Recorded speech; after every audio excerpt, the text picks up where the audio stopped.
Jemaat Tuhan yang memperoleh kasih karunia-Nya, kiranya kasih sayang Tuhan senantiasa besertamu, menguatkanmu dan menghiburmu.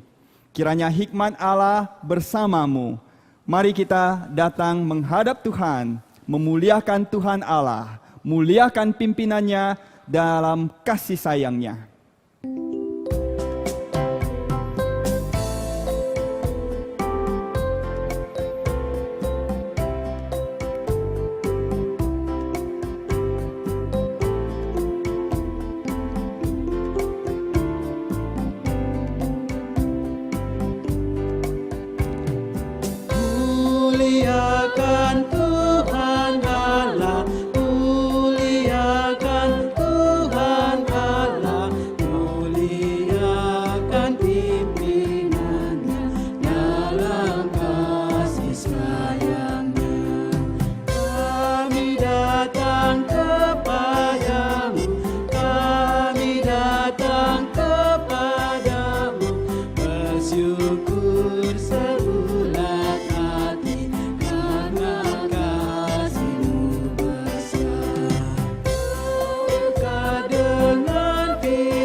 Yakin dan percayalah bahwa pertolongan kita ada di dalam nama Tuhan yang menciptakan langit dan bumi.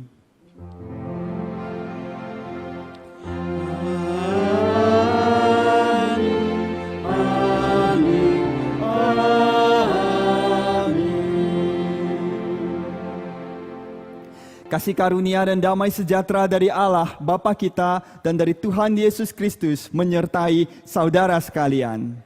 Dan menyertai saudara juga. Saudara, mari kita datang menghadap Tuhan. Kita memohon Roh Kudus memeriksa hati kita.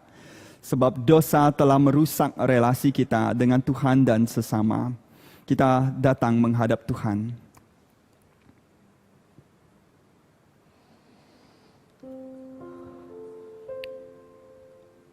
Ya Tuhan, Sang Pencipta dan Pemelihara kehidupan, Engkau tidak hanya menciptakan kami dan memberikan kami kehidupan, Engkau juga menjadikan kami anak-anak-Mu.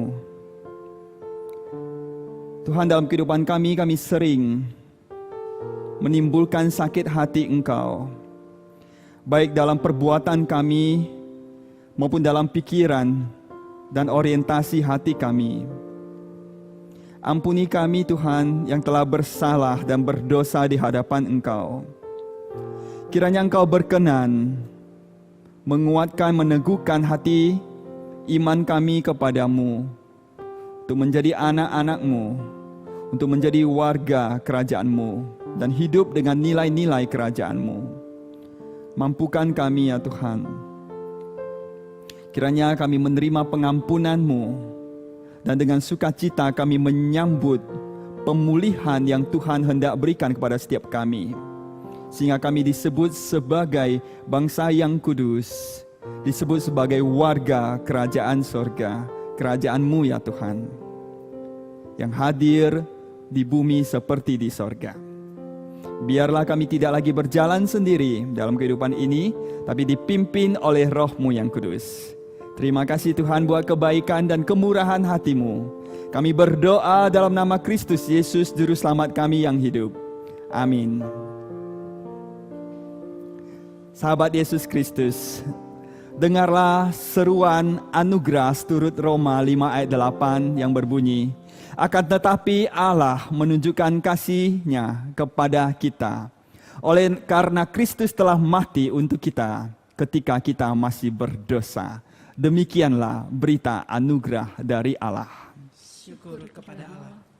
Hidup sebagai warga kerajaan surga. Demikianlah tema perenungan firman Tuhan yang akan disampaikan oleh Penatua Antonius Wijaya. Mari kita mempersiapkan diri untuk menyambut firman Tuhan dengan kerendahan hati. Kiranya doa dan harapan kita adalah menjadi serupa dengan Tuhan.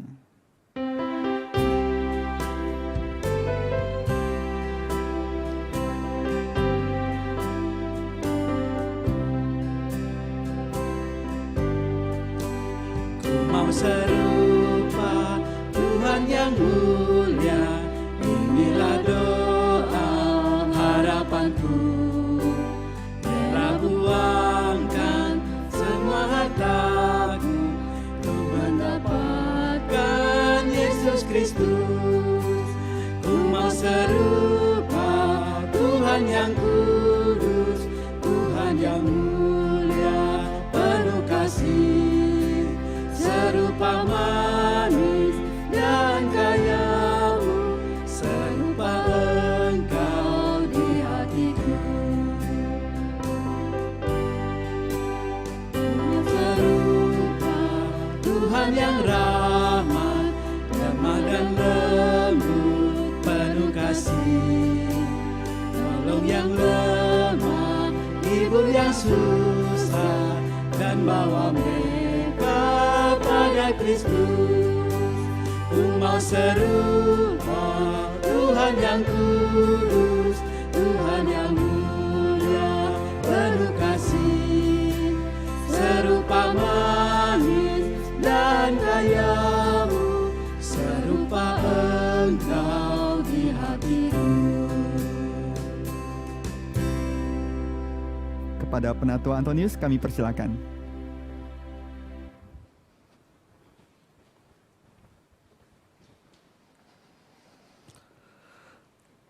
Jemaat yang dikasihi Allah, sebelum kita mendengarkan firman Tuhan dan membaca firman Tuhan, mari kita sama-sama memohon pertolongan Tuhan.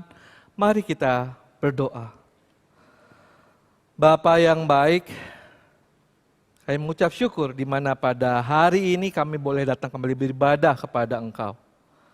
Dan Bapa, jika sebentar kami hendak mendengar firman-Mu, kiranya Engkau yang persiapkan setiap hati kami, kiranya Kau yang urapi hamba-Mu yang hendak menyampaikannya, biarlah apa yang dikatakannya seturut dengan kehendak-Mu, dan biarlah firman-Mu ini boleh dapat kami lakukan dalam kehidupan kami sehari lepas sehari. Dan biarlah firman-Mu ini juga mampu membentuk diri kami menjadi hamba-Mu yang berkenan di hadapan-Mu. Terima kasih Tuhan Yesus, hanya dalam nama-Mu saja kami berdoa dan mengucap syukur. Amin. Jemaat yang terkasih, pembacaan kita diambil dari Injil Matius, pasalnya yang ke-13, ayat 31 sampai dengan 33, dan kemudian dilanjutkan dengan ayat 44 sampai dengan 52.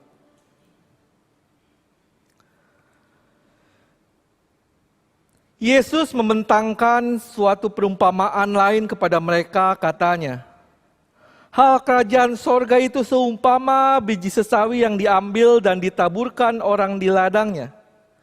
Memang biji itu paling kecil dari segala jenis benih, tetapi apabila sudah tumbuh, sesawi itu lebih besar daripada sayuran yang lain, bahkan menjadi pohon. Sehingga burung-burung di udara datang bersarang pada cabang-cabangnya. Dan ia menceritakan perumpamaan ini juga kepada mereka. Hal kerajaan sorga itu seumpama ragi yang diambil seorang perempuan dan diadukan ke dalam tepung terigu 3 sukat sampai khamir seluruhnya. Dilanjut dengan ayat yang ke-44. Hal kerajaan surga itu seumpama harta yang terpendam di ladang yang ditemukan orang, lalu dipendamkannya lagi. Oleh sebab sukacitanya, pergilah ia menjual seluruh miliknya lalu membeli ladang itu. Demikian pula hal kerajaan surga itu, seumpama seorang yang mencari mutiara yang indah. Setelah ditemukannya mutiara yang sangat berharga, ia pun pergi menjual seluruh miliknya lalu membeli mutiara itu. Demikian pula hal kerajaan surga itu seumpama pukat yang dilabuhkan di laut, lalu mengumpulkan berbagai-bagai jenis ikan. Setelah penuh, pukat itu pun diseret orang ke pantai, lalu duduklah mereka dan mengumpulkan ikan yang baik ke dalam pasu, dan ikan yang tidak baik mereka buang. Demikianlah juga pada akhir zaman, malaikat-malaikat akan datang memisahkan orang jahat dari orang benar, lalu mencampakkan orang jahat ke dalam dapur api. Di sanalah akan terdapat ratapan dan ketakan gigi. Mengertikah kamu semuanya itu? Jawab mereka, ya kami mengerti. Maka berkata Yesus kepada mereka, karena itu setiap ahli Taurat yang menerima pelajaran dari hal kerajaan surga itu seumpama tuan rumah yang mengeluarkan harta yang baru dan yang lama dari perbendaharaannya. Demikianlah Injil Yesus Kristus. Berbahagialah setiap kita yang mendengarkannya, memeliharanya, serta melakukannya dalam kehidupan kita sehari lepas sehari. Haleluya.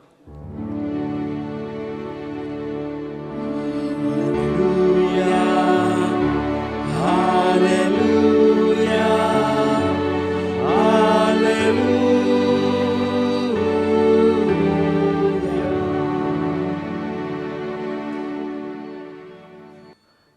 Jemaat terkasih, tema kita adalah hidup sebagai warga kerajaan sorga. Untuk memulainya, saya akan menceritakan sebuah cerita terlebih dahulu. Ada sebuah negara yang indah dan kemudian Udin ini dia memiliki kesempatan untuk menjadi warga negara tersebut. Namun tentu saja untuk menjadi seorang warga negara di sana memiliki aturan dan nilai-nilai yang harus dipatuhi oleh si Udin ini. Dan kemudian salah satu peraturannya adalah kamu jangan sampai mencelakakan warga di sana. Kalau kamu sampai 3 kali diadukan oleh warga di sana, maka kamu tidak diterima menjadi warga di sini dan kamu akan dikembalikan ke negara asalmu. Kemudian Udin menyetujuinya. Nah, hanya Udin ini sebetulnya memiliki satu masalah. Dia memiliki masalah tentang bau mulutnya. Dan ketika dia berinteraksi dengan orang-orang dan warga sekitar, akhirnya singkat cerita, sampailah warga ini mengadukan kepada pemerintah setempat dan mengatakan, wah ini orang ini bau sekali mulutnya. Sampai 2 kali. Tinggal 1 kali kesempatan Udin mempertahankan dirinya. Nah ceritanya tentu saja Udin ini ketika itu dia berpikir keras bagaimana supaya dia bisa tetap tinggal di negara yang indah ini. Gitu ya. Nah lalu karena dia tidak bisa keluar, dia takut dilaporkan karena bau mulutnya, kemudian dia tinggal di rumah saja. Tapi ketika dia tinggal di rumah saja, dia bingung. Ini negara begitu indah, memiliki pantai yang begitu indah, masa aku tidak bisa menikmatinya? Dan dia kemudian mencari cara bagaimana supaya dia bisa tetap keluar tapi tanpa mencelakakan orang-orang. Nah, ternyata dia ketika dia mencari sana ke sini, ternyata ada 1 orang yang memiliki masker. Nah, tentu saja Udin berniat untuk membeli masker ini karena untuk menahan bau mulutnya. Kemudian dia membeli, tapi orang ini menjual harganya sangat mahal. Wah, Udin berpikir keras, bagaimana nih? Beli nggak ya masker ini? Akhirnya dia membeli masker itu. Udahlah, nggak apa-apa harganya mahal, saya beli, yang penting saya bisa menikmati negara ini. Kemudian ketika dia bisa membeli masker ini, dia pergi tuh kemana-mana, ke pantai dia menikmati, wah dia bersuka cita sekali sambil memakai masker ini dan ngobrol dengan warga sekitar. Nah, tapi suatu ketika ada seorang wanita cantik yang datang menemui dia. Ketika dia sedang menikmati pemandangan pantai yang indah, ada seorang wanita mendekat. Kemudian wanita ini bertanya, wah Udin ini ketika melihat wanita cantik ini udah mulai grogi nih, mulai aduh deg-degan gitu ya. Terus kemudian namanya siapa? Kata si wanita tersebut. Udin kemudian berkata, karena dia itu pakai masker kan suaranya gak jelas. Udin gitu ya. Karena kebetulan si wanita cantik ini juga agak memiliki kekurangan dalam pendengarannya. Sehingga dia berkata, hah siapa? Sardin. Bukan, Udin gitu ya. Oh apa? Udang. Karena kesal dia tidak bisa menahan emosinya. Dia buka maskernya, kemudian dia berkata, Udin! Gitu ya, ceritanya seperti itu. Dan kemudian ketika dia membuka matanya, dia bingung. Lah ini kemana nih perempuan tadi? Ternyata perempuan tersebut pingsan di bawah meja karena bau mulutnya. Dan ternyata tidak hanya itu, sekelilingnya semua orang juga pingsan gitu ya. Akhirnya karena menimbulkan kehebohan, akhirnya Udin tidak jadi diterima di negara tersebut, dan akhirnya dia dipulangkan ke negara asalnya. Nah, saudara yang terkasih, berbicara tentang sebuah kerajaan atau sebuah pemerintahan tentu saja punya aturan. Demikian juga sebagai warga kerajaan surga, tentu saja ada nilai-nilai yang dipakai. Nah, kita lihat sebetulnya apa sih maksudnya tadi saya menceritakan perumpamaan tersebut? Ya, tapi nanti kita lihat secara perlahan. Nah, kalau kita berbicara tentang kerajaan sorga, tentu saja itu adalah sebuah pemerintahan di mana Allah itu dia yang berkuasa, dia yang menjadi pemimpin, dia yang mengatur segala sesuatunya. Dan apa yang dijalankan, ya harus sesuai dengan kehendaknya. Dan tentu saja juga dalam kerajaan surga ya pastinya menggunakan nilai-nilai kerajaan Allah. Nah, tentu saja kan kemudian akan menjadi pertanyaan, nah kalau kayak begitu kerajaan surga itu kapan nih waktu terwujudnya gitu ya. Kapan kerajaan surga itu ada ya. Nah, pertama kerajaan surga terwujud jika Yesus berkuasa sebagai raja di dalam dunia seperti Raja Daud. Wah, ini sebetulnya bukan suatu pernyataan yang salah gitu ya. Memang Yesus berkuasa sebagai raja, tapi bukan seperti apa yang dipikirkan para murid-murid Yesus. Para murid Yesus memikirkan bahwa nanti nih Yesus akan menjadi raja yang pokoknya berkuasa, yang bisa melepaskan mereka dari penjajahan Romawi dan akhirnya bisa menguasai seluruh dunia di situ. Tapi bukan seperti itu yang dimaksudkan oleh Yesus. Bukan kerajaan surga yang seperti itu. Kemudian ada lagi pemikiran bahwa nanti Yesus ini akan datang kembali, datang kedua kalinya di akhir dunia ini. Yesus akan memerintah di kerajaan yang baru, di Yerusalem yang baru. Itu juga tidak salah. Ada di dalam Alkitab. Nah, tapi apakah kerajaan surga itu baru terwujud di masa yang akan datang? Nah, ternyata tidak. Kerajaan surga itu sebetulnya sudah dimulai ketika Yesus pun datang ke dalam dunia ini. Jadi secara simpel, secara sederhana, ketika kita menjadikan Tuhan berkuasa atas hidup kita, dan kita berusaha nih mencari apa yang menjadi kehendak Tuhan dan dalam menjalani kehidupan kita, terus kemudian kita menjalankan nilai-nilai kerajaan Allah dalam hidup kita. Sebetulnya disitulah kerajaan sorga sudah ada.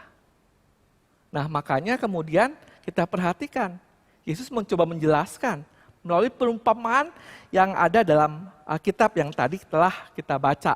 Ya, kita perhatikan. Nah, saya sempat berpikir gitu ya, ini kan perumpamaan yang Yesus pakai, ini kan perumpamaan tentang situasi dan kondisi yang ada. Biji sesawi, gitu ya, ragi, harta terpendam, mutiara, dan pukat. Sesuai dengan kondisi bangsa Israel di sana. Sehingga mereka menjadi lebih mudah untuk memahaminya. Nah, saya mencoba membayangkan, kira-kira nih ya, misalnya kalau Yesus ada saat ini, dalam kondisi sekarang ini, nah kira-kira dia pakai perumpamaan apa? Kemudian saya teringat, mungkin dia akan memakai perumpamaan dengan masker. Nah, untuk lebih jelasnya nanti kita perhatikan dari perumpamaan yang ada dulu. Tentang biji sesawi dan ragi. Ya.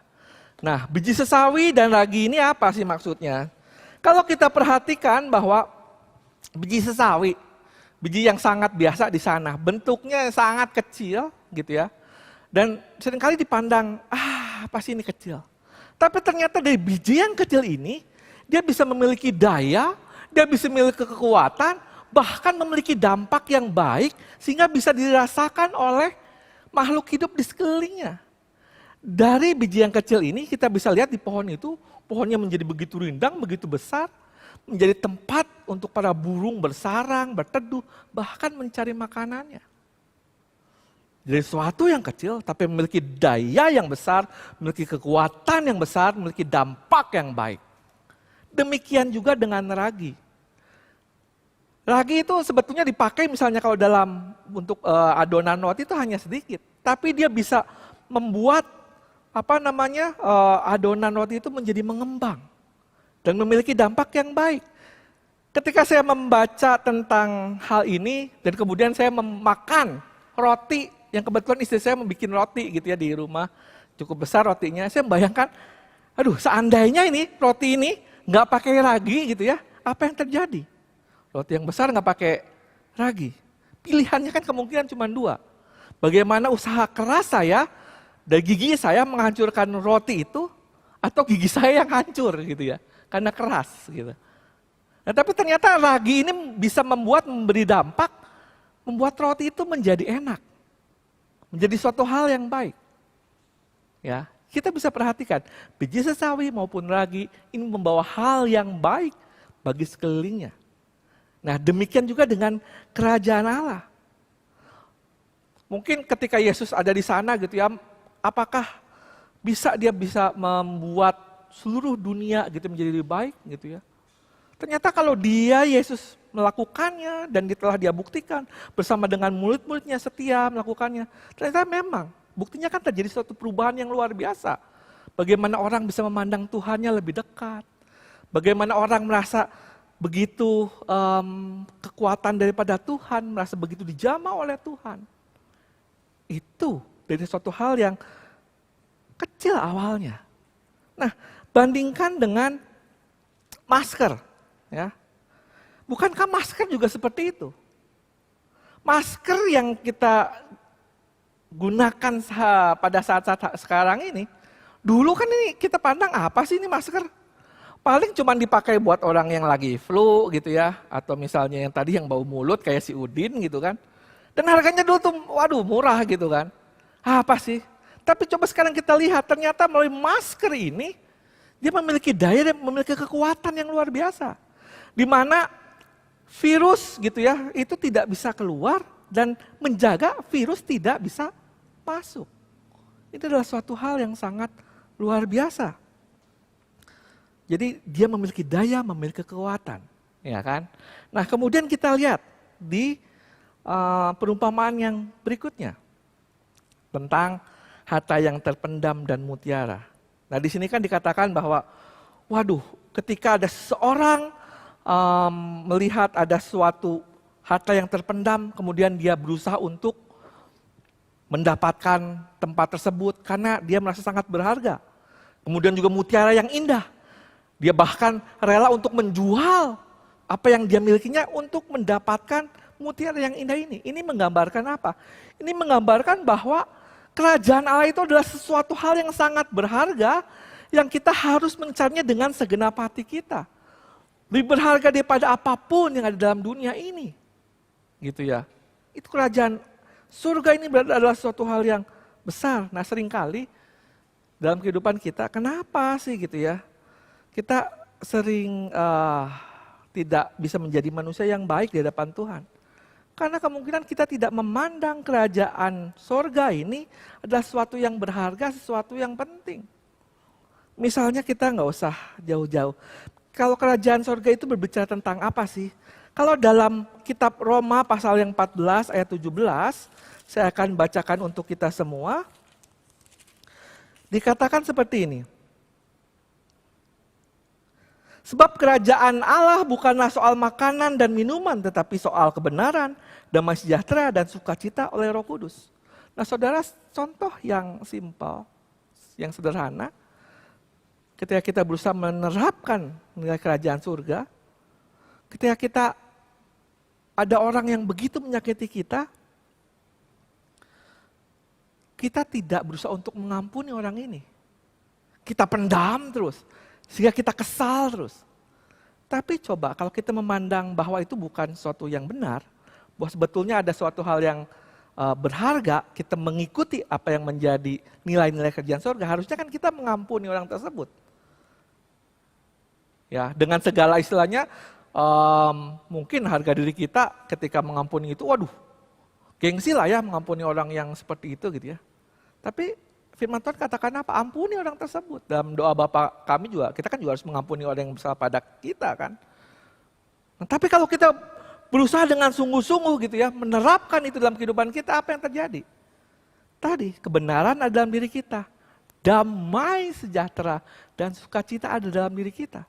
Kalau yang tadinya ketemu orang yang ngeselin kita, yang berbuat salah sama kita, bawaannya kesel dan hilang damai sejahtera, tapi begitu kita menerapkan nilai-nilai kerjaan surga, saya sudah mengampuni dia. Ada damai sejahtera.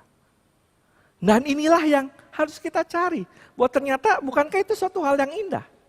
Suatu yang sangat berharga. Seperti mutiara yang indah. Nah demikianlah kerajaan surga. Nah juga kalau kita perhatikan misalnya kalau dibandingkan dengan masker ini. Saya kembali ke masker ya. Dulu kan harganya murah, tapi sekarang kan harganya sempat jadi mahal sekali. Tapi mengapa orang ketika harganya mahal pun dia berusaha untuk membelinya?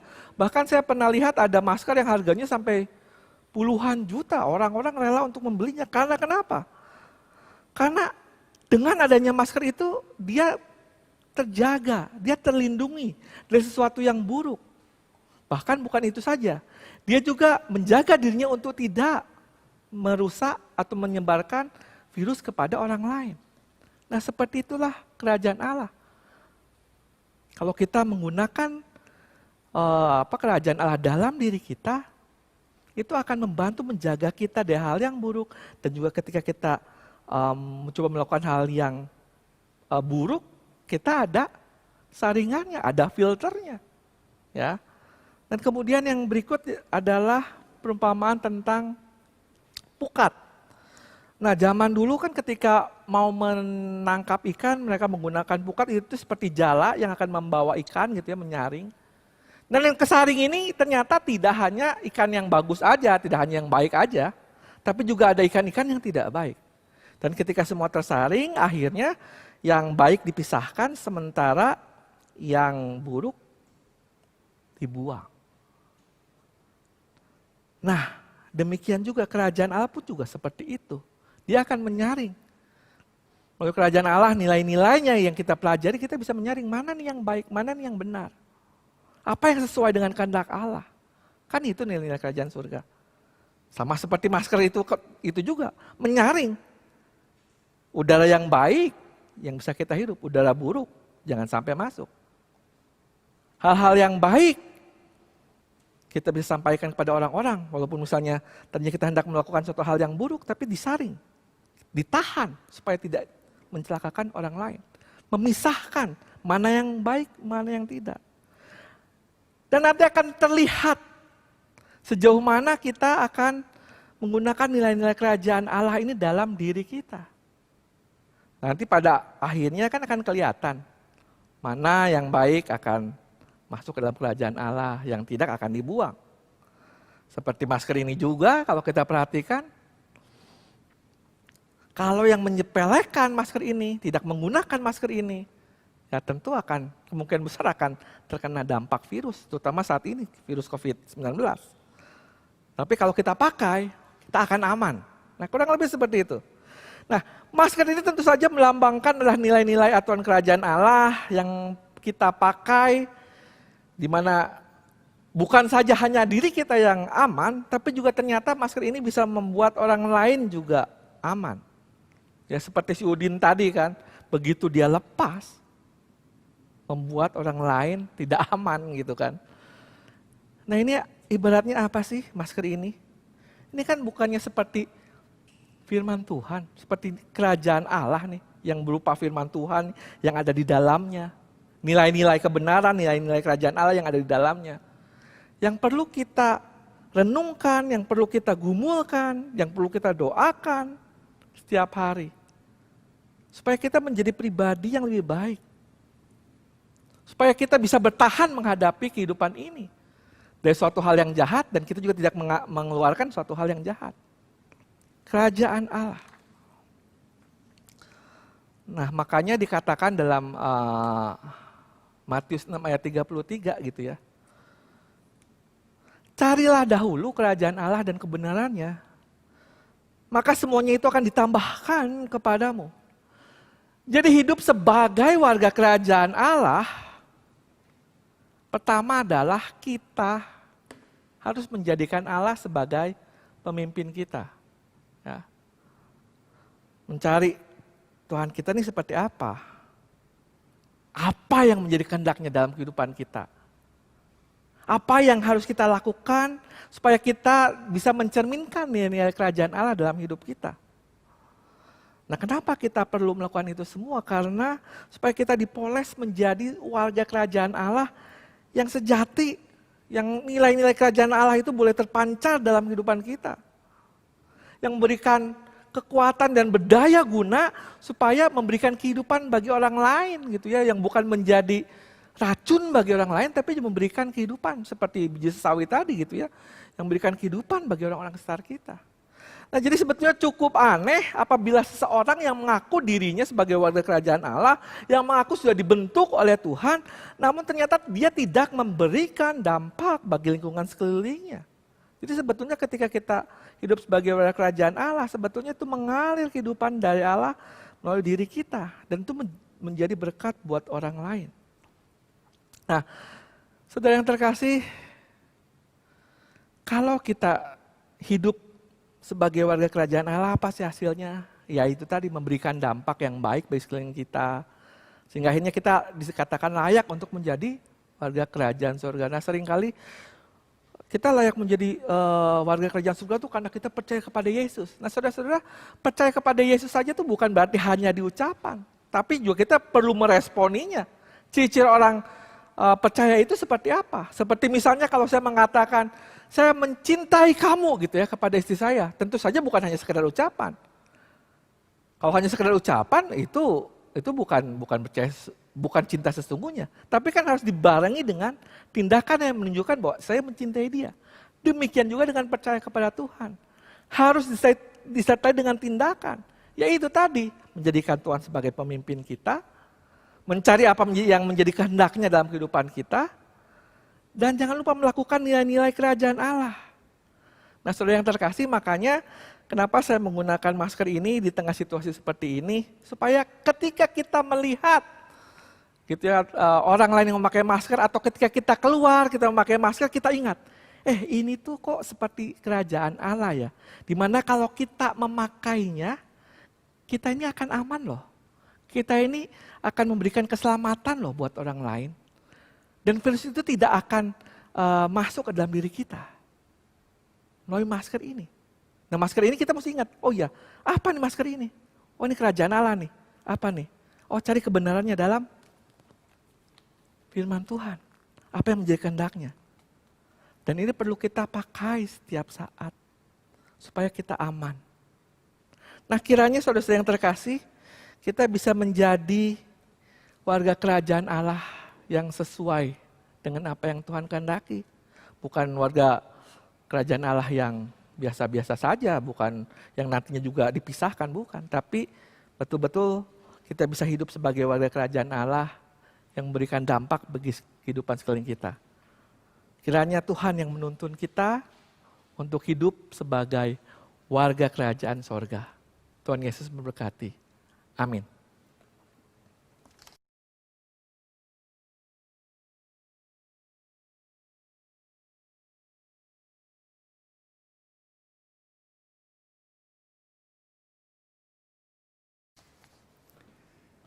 Jemaat Yesus Kristus, mari kita bangkit berdiri.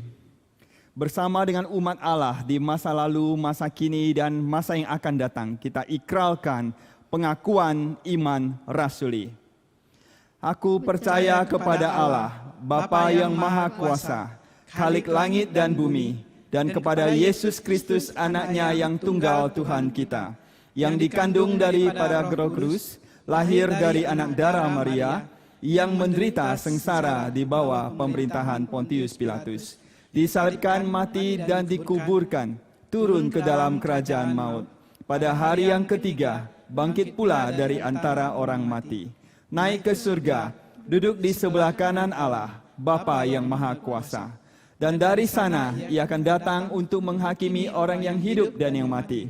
Aku percaya kepada Roh Kudus, gereja yang kudus dan am, persekutuan orang kudus, pengampunan dosa, kebangkitan orang mati, dan hidup yang kekal. Amin.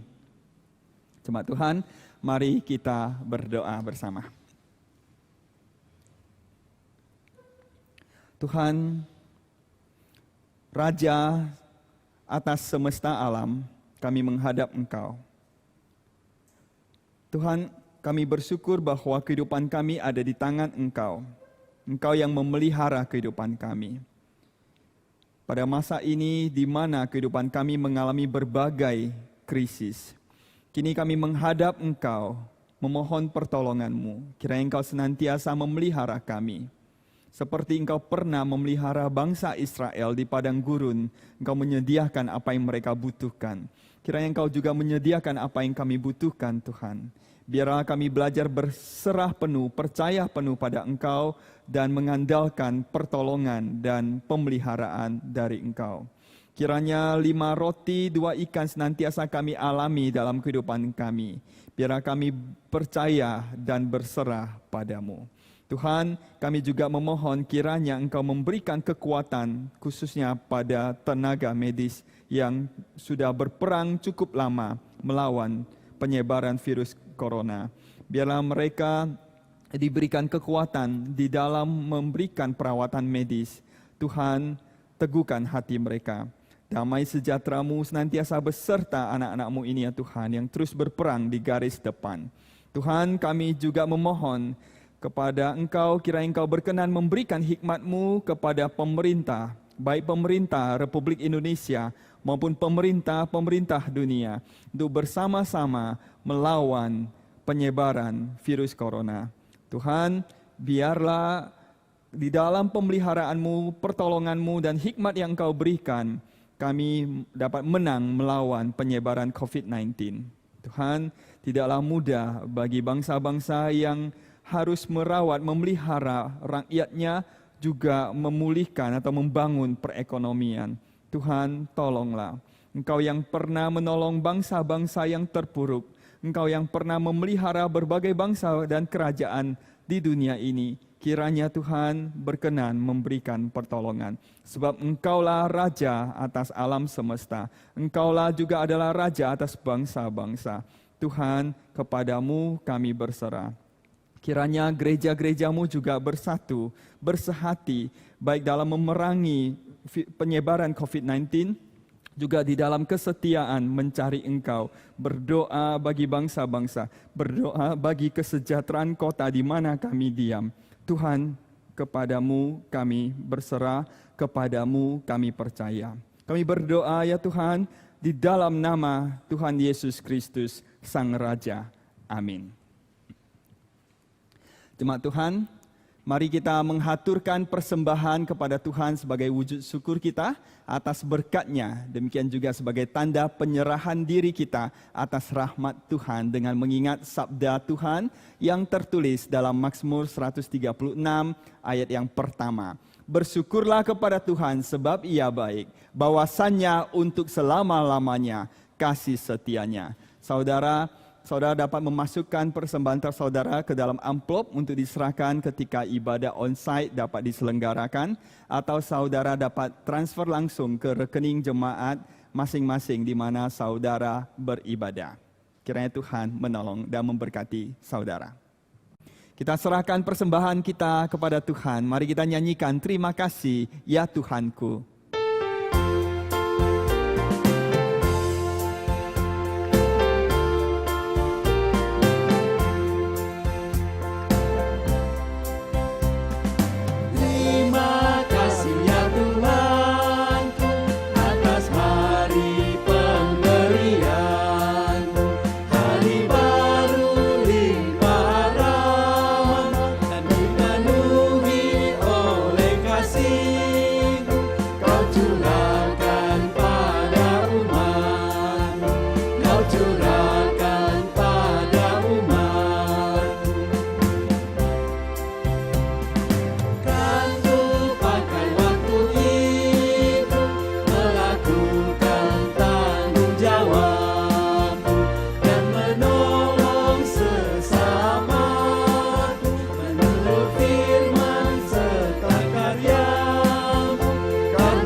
Mari kita serahkan persembahan kita kepada Tuhan. Tuhan alam semesta, Engkau yang menyediakan apa yang kami butuhkan. Engkau yang memelihara kehidupan kami dari hari ke hari. Kini dengan penuh rasa syukur, kami serahkan persembahan kami kepada Engkau ya Tuhan. Kami percaya hidup kami di dalam pemeliharaan Engkau, di dalam kasih sayang-Mu. Tuhan, kiranya Engkau berkenan menerima persembahan kami. Kami berdoa dalam nama Kristus Yesus. Amin. Baiklah saudara, mari kita mengakhiri ibadah kita dengan menyanyikan Aku Membangun Umat Perkasa, sebab kita adalah jemaat Kristus.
Sahabat Yesus Kristus, jadilah saksi Kristus dengan hidup sebagai warga kerajaan Allah.